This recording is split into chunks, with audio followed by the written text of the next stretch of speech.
Good morning, नमस्कार। आप सभी का बहुत-बहुत स्वागत है वैदिक बाइट्स में और मैं हूँ आपके साथ बिंदु चावला। दोस्तों, इस प्रोग्राम में हम कोशिश करते हैं कि आपकी हेल्थ, चाहे वो स्पिरिचुअल हो, चाहे वो फिजिकल हो, चाहे वो इमोशनल हो, कोशिश करते हैं कि आपके इनसे जुड़े हुए सवालों के जवाब दे सकें और इन सवालों के जवाब देने में हमारी मदद करती हैं बीना गुप्ता जी। बीना जी, आपका बहुत-बहुत स्वागत है। धन्यवाद बिंदु। नमस्कार। बीना जी एक एक्सपीरियंस प्राणिक हीलर है। दोस्तों, अगर आपके कोई भी डाउट्स हैं, आपकी मुश्किलें हैं, आपकी प्रॉब्लम्स हैं, उनको सॉल्व करने की कोशिश करती हैं बीना जी। बीना जी देश-विदेश में बहुत सारी वर्कशॉप्स कर चुकी हैं और बहुत सारे लोगों को इससे लाभ मिल चुका है। अगर आपको भी लाभ चाहिए, आपके भी अपने प्रश्नों के उत्तर चाहिए, तो आप हमारे साथ जुड़ सकते हैं। नीचे कमेंट्स कर सकते हैं, नीचे विचार लिख सकते हैं, अपने सवालों को पूछ सकते हैं। आज के प्रोग्राम में हम बात करने वाले हैं जो आपकी हाथों की लकीरें हैं वो या फिर आपके हाथों की बनावट कैसे आपके भविष्य को बताती है, इस बारे में हमारी बहुत सारी चर्चाएं चल रही हैं और इसी पर हम अपने और भी बहुत सारे सवालों के जवाब लेंगे बीना जी से। लेकिन बीना जी, मैं आपसे रिक्वेस्ट करूंगी कि आप प्रोग्राम की शुरुआत सूर्य मंत्र से करें। कि सूर्य मंत्र भी है, लेकिन जो गायत्री मंत्र है वो सूर्य का मंत्र है, क्योंकि सविता हमें रोशनी देती है, सूर्य हमें रोशनी देता है, ज्ञान देता है। परम पिता परमेश्वर, परम पूज्य गुरुदेव व वंदनीय माता जी के सूक्ष्म संरक्षण को महसूस करते हुए एक साथ एक स्वर में गायत्री मंत्र। ओम भूर्भुवः स्वः तत्सवितुर्वरेण्यं भर्गो देवस्य धीमहि धियो यो नः प्रचोदयात्।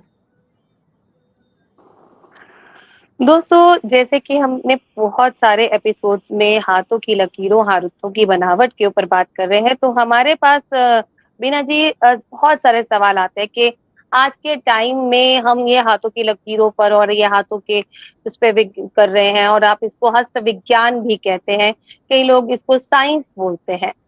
तो आज जो सवाल है सबसे पहले कि ये हस्त विज्ञान होता क्या है? क्या वाकई ही ये साइंस से जुड़ा हुआ है? बिल्कुल, क्योंकि देखिए हस्त विज्ञान, आपने कहा हस्त विज्ञान, जहाँ हमारा विज्ञान शब्द मिल गया, इसके मतलब है कि जो हमारे पास में ज्ञान है वो वहाँ है, क्योंकि विज्ञान है उसका। तो सबसे पहली बात है हस्त। हस्त हम किसको कहते हैं? कर।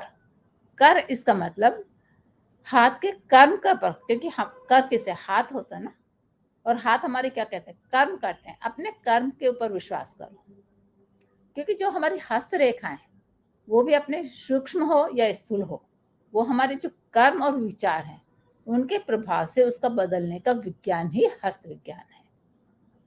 उनका बनना ही हमारा हस्त विज्ञान है। इसलिए पंडित श्री राम शर्मा आचार्य जी कहते हैं कि व्यक्ति अपने भाग्य का निर्माता स्वयं ही है, क्योंकि जो ऐसा वो कर्म करेगा, जैसे उसके विचार होंगे, जैसे उसके भाव होंगे, वैसे ही उसके हाथ की रेखाएं होंगी, वैसा ही उसका भविष्य बनेगा। तो इसके मतलब वो अपने भाग्य का निर्माता स्वयं है। जैसे अब देखिए, जो हम रेखाओं की जब बात कर रहे हैं, आपने कहा कि हम रेखाओं की बात कर रहे हैं, तो रेखाओं के माध्यम से मैं आपको समझाना चाहूंगी कि कैसे हमारी रेखाओं के माध्यम से हमारा भाग्य बनता है, या हम उसे जान सकते हैं किसी की हाथ की रेखाओं को देखकर, कि जब हमारी जो जीवन रेखा है वो शुक्र स्थान को घेरते हुए मणिबंध तक चली जाती है, तो क्या होता है कि व्यक्ति की करीब करीब आयु 100 साल की हो सकती है।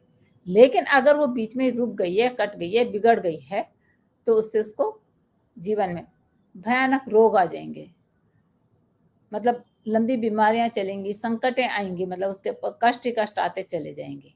लेकिन अगर ये लंबी है, साफ है और स्पष्ट है, तो क्या होगा? हमने जैसे कहा कि 100 साल की आयु, तो 100 साल की आयु कब होगी? जब वो निरोगी रहेगा, स्वस्थ रहेगा। तो इसके मतलब जो अगर लंबी और साफ और स्पष्ट रेखा है, तो वो व्यक्ति स्वस्थ भी रहेगा और उसकी आयु भी लंबी होगी। और छोटी है तो उसकी अल्पायु हो जाएगी। अगर हम बात करें अपनी मस्तक रेखा की, तो वो क्या होता है, चंद्र जो हमारा पर्वत है, उसको छूते हुए अगर नीचे की ओर झुके तो उसकी स्मरण शक्ति में कमी हो जाएगी। और बीच बीच में टूटी फूटी हथेली को पार करे तो व्यक्ति क्या होगा कि चालाकी, कूटनीति उसके अंदर रहेगी, धूर्तता रहेगी, ठगी रहेगी। अगर कोई व्यक्ति को पता लग जाता है कि भाई देखिए चालाकी हम दूसरे के साथ करते हैं तो हमें बहुत अच्छा लगता है, लेकिन कोई हमारे साथ करता है तो हमें बुरा लगता है। तो इसलिए पंडित श्री रामा शर्मा आचार्य जी यहाँ पर भी क्या कहते हैं कि दूसरों के साथ में वो व्यवहार करो जो अपने को पसंद हो, और जो हमको स्वयं को पसंद नहीं है वो हमें व्यवहार नहीं करना चाहिए। तो अगर हमें चालाकी कोई हमारे साथ करता है तो हमें वो व्यवहार पसंद नहीं आता है कि कोई हमारे साथ चालाकी करे। तो अगर कोई व्यक्ति चालाकी करता है और वो जानता है कि चालाकी करना गलत बात है, तो वो अपने हाथ की रेखाओं को बदल सकता है, अपने भाग्य को बदल सकता है। किस तरह की, अपनी चालाकी की आदत को खत्म करके कि वो दूसरों के साथ में चालाकी करे। तो इस तरह से वो अपने भाग्य का निर्माण खुद करता है। अगर हम ये मस्तक रेखा की बात आपको मैं बता रही हूँ कि अगर इसका जो अंतिम सिरा है वो कलाई की ओर झुका हुआ है, तो व्यक्ति क्या होगा, व्यवहार कुशल होगा, हाजिर जवाबी होगा। लेकिन मौका जैसे उसको पड़ेगा तो वो कहता है ना, ये तो बेपंदे का लोटा है, कहाँ कब लुढ़क जाएगा कुछ पता नहीं लगेगा। तो जैसा मौका होगा वैसा वो काम कर लेगा। लेकिन उनके साथ में क्या होगी, जो मानसिक शक्ति है वो बहुत बड़ी चढ़ी होगी, उनके अंदर बुद्धि बहुत होगी, क्योंकि तभी तो वो मौके के हिसाब से काम कर लेगा ना। आम इंसान तो कर ही नहीं पाएगा, सोच ही नहीं पाएगा कि अभी मुझे क्या करना है, उसको सोचने में ही टाइम लग जाएगा। लेकिन किसी के हाथ में अगर दोहरी रेखाएं हैं, ये दो हैं, डबल हैं, तो इसका मतलब उसकी बुद्धि भी दुगनी हो गई है। तो वो उतना ही, अब देखिए यहाँ उसके फिर भाग्य का आ गया, वो चाहे तो उस बुद्धि का सदुपयोग करे या दुरुपयोग करे, वैसे ही उसका भाग्य बन जाएगा। तो इसलिए मतलब ईश्वर ने हमें बहुत कुछ दिया है, हमारी हाथ की रेखाओं में बताया, इसको समझ के हम देख सकते हैं कि हमारी प्रकृति किस तरह की है। अगर कोई हमें बताने वाला नहीं है तो हम अपने हाथ की रेखाओं को देखकर जान सकते हैं कि हमारी प्रकृति किस तरफ जा रही है। तो हम उस प्रकृति को, अगर वो अच्छी है तो उसे बढ़ा सकते हैं, और अगर वो स्वभाव, वो व्यवहार हमारा गलत जा रहा है तो हम उसे अपनी इच्छा शक्ति से बदल भी सकते हैं। तो इस तरह से ये हमारे हाथ का जो रेखाओं का विज्ञान है, उसका अपना गणित है, उसका अपना फल है, उसे हम चाहे जैसे तोड़ मोड़ सकते हैं। ऐसा नहीं है कि जो हमारे हाथ की रेखाओं में लिख गया वो लिख गया, वो परमानेंट हो गया, ऐसा नहीं है। ये अगर हम अपने शास्त्र और पुराणों को भी उठाकर देखें तो उसमें भी है कि भगवान ने चाहे वरदान दिया या श्राप दिया, लेकिन व्यक्तियों ने अपनी इच्छा शक्ति के से उनको बदलने में भी समर्थ रहे हैं। तो इस तरह से ये हाथ की रेखा का अर्थ निकलता है और इसका विज्ञान भी यही है। ये तो हो गया कि आपने मस्तिष्क का बताया। आपने कहा कि जैसे हम कर्म करेंगे वैसे ही होगा। क्या हम अपने कर्मों को भी अपनी रेखाओं से जान सकते हैं? ऐसी कौन-सी रेखा है जो पूर्व संचित कर्मों को बताती है हमारे? देखिए, जो हमारे, क्योंकि हम संस्कार जब जन्म लेते हैं, क्योंकि ये जन्म हमने लिया है, इसमें कर्म तो हम कर ही रहे हैं, अच्छे करें या बुरे करें। और ये जीवन हमारा हमेशा रहने वाला नहीं है, इसका तो अंत होना ही है। इसका अंत होना है तो हम निश्चित रूप से दूसरा जन्म लेंगे। तो इस जन्म में जो भी हमने कर्म किए हैं, अच्छे हो या बुरे हो, वो एक हमारे संस्कार के रूप में हमारे क्या होता है, हमारी कितना मन, आत्मा, आत्मा में वो लिख जाता है कि हमने कैसा कर्म किया है। और हमारी आत्मा अच्छे और बुरे कर्मों के अनुसार ही क्या होती है, नेक्स्ट बर्थ में वो अपनी मतलब जो परिस्थितियां होती हैं उनको बनाती है, सिचुएशंस को बनाती है, बिगाड़ती है। तो पूर्व संचित जो हम कर्म करके आए हुए हैं, उनका फल हमें भविष्य में कैसे मिलेगा, या इस जन्म में, या हमने इस जन्म में भी कहे, हम पिछले जन्मों की भी बात नहीं करें, अभी तक हमारा जन्म, सपोज हमारी 40 साल की उम्र हो गई है, तो 40 साल में हमने कुछ तो किया ही होगा। अब उनका फल हमें भविष्य में कैसे मिलेगा, ये हमें हमारी भाग्य रेखा से पता लगता है। अगर हमारी भाग्य रेखा साफ है, पूरी है, तो वो क्या रेखा होती है? धन, ज्ञान, हम अपने हाथ की रेखाओं से देखो पता लगा। स्वास्थ्य, वो प्रतिभा और प्रेम का प्रतीक होगी। तो ये हमें भविष्य में मिलने वाला है। और अगर ये रेखा नहीं है, तो व्यक्ति क्या होगा? निर्धन होगा, दुखी होगा, दरिद्री होगा, क्योंकि उसके हाथ में कोई भविष्य में अच्छा होने की कोई कल्पना ही नहीं है, संभावना ही नहीं है। और अगर ये भाग्य रेखा हमारी मणिबंध से लेकर, यहाँ कलाई से लेकर, मणिबंध से लेकर और शनि तक चली जाती है, ठीक है ना, तब क्या होता है? तो ऐसा व्यक्ति को क्या होगा कि बहुत बुद्धि होगी, उसके अंदर बुद्धि है तो सुख समृद्धि भी होगी और उसका सौभाग्य भी अच्छा होगा। और लेकिन इसका अंतिम सिरा ऊपर की ओर झुका हुआ है, तो व्यक्ति हमेशा सुखी रहेगा। लेकिन अगर उसका जो अंतिम, जहाँ ये खत्म हो रही है, उसका सिरा मतलब उसकी नोक नीचे की तरफ झुकी हुई है, तो व्यक्ति के पास में पैसा तो होगा क्योंकि उसके हाथ में भाग्य रेखा है, लेकिन फिर भी उसके अंदर पास में संकटें, आपत्तियां, परेशानियां वो आती रहेंगी और वो उसमें फंसा रहेगा।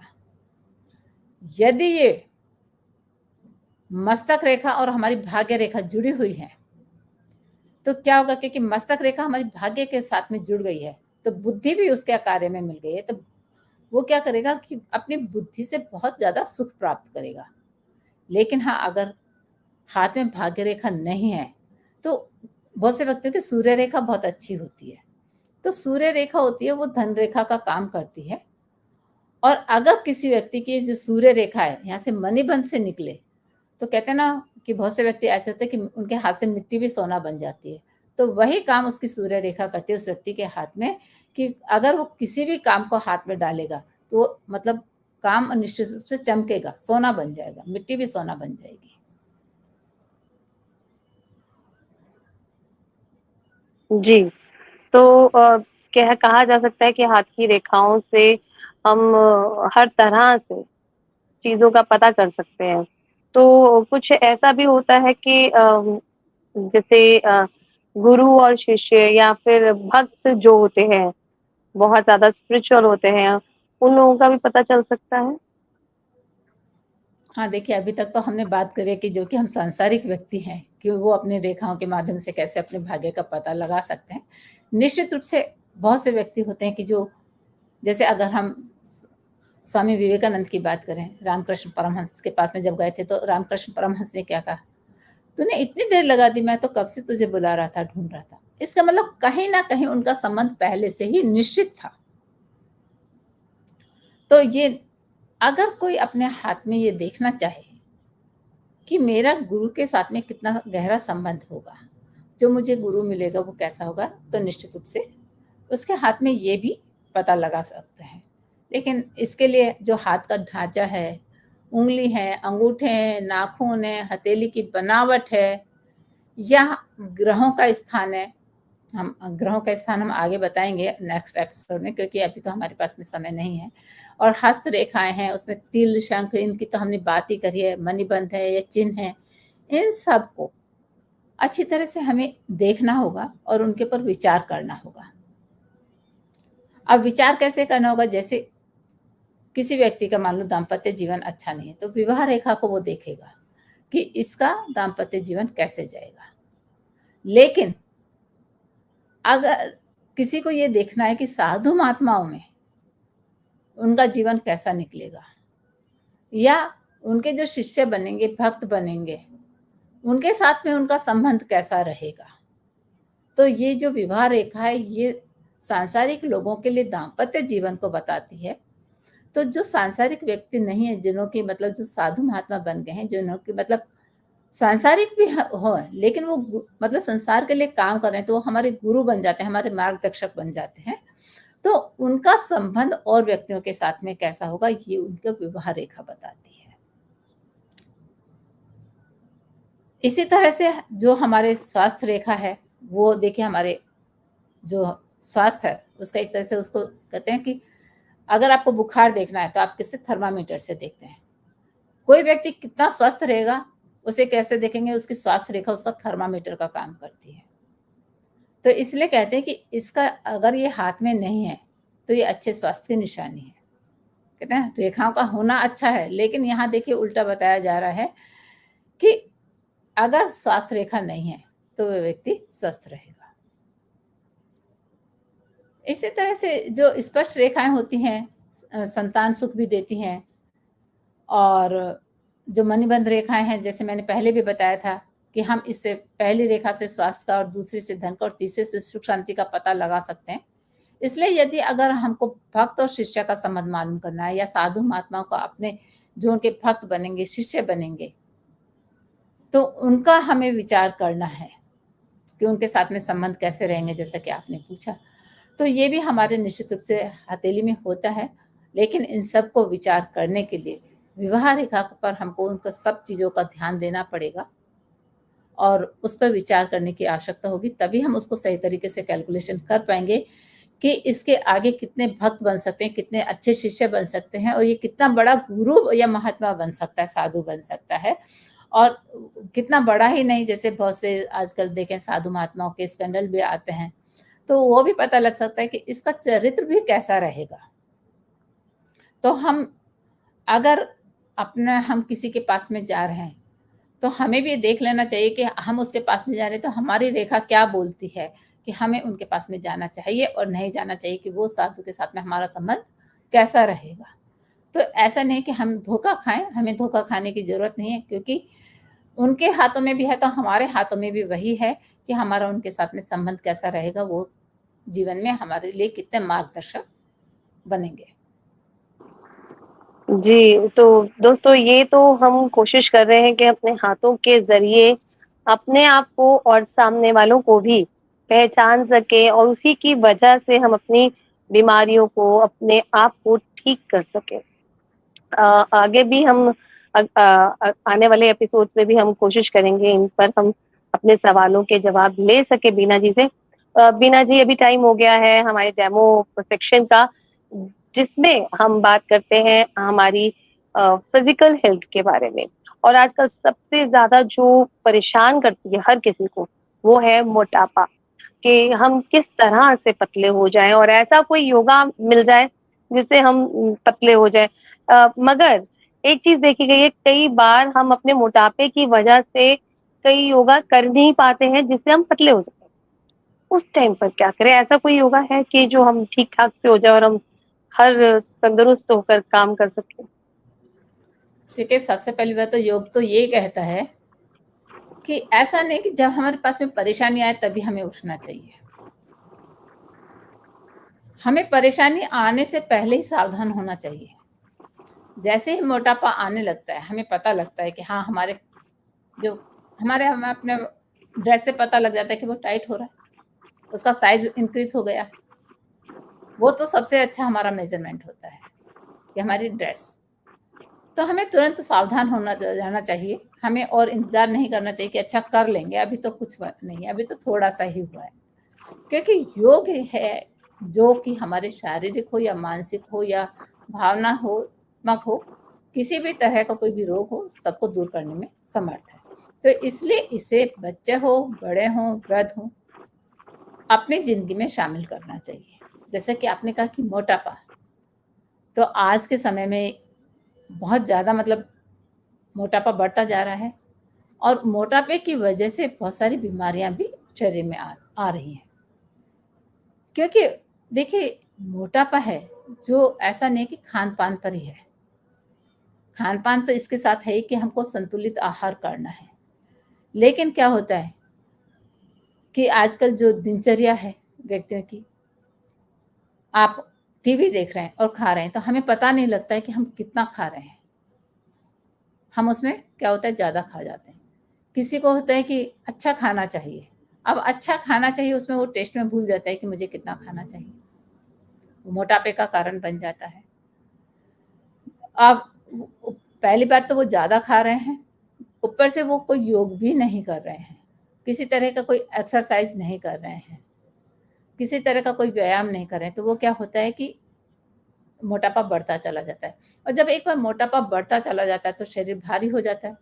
फिर क्या होता है, उनके शरीर में आलस आने लगता है, तो वो उनका फिर व्यायाम करने का, योग करने का और भी मन नहीं होता है, क्योंकि उन्हें कठिनाई महसूस होती है।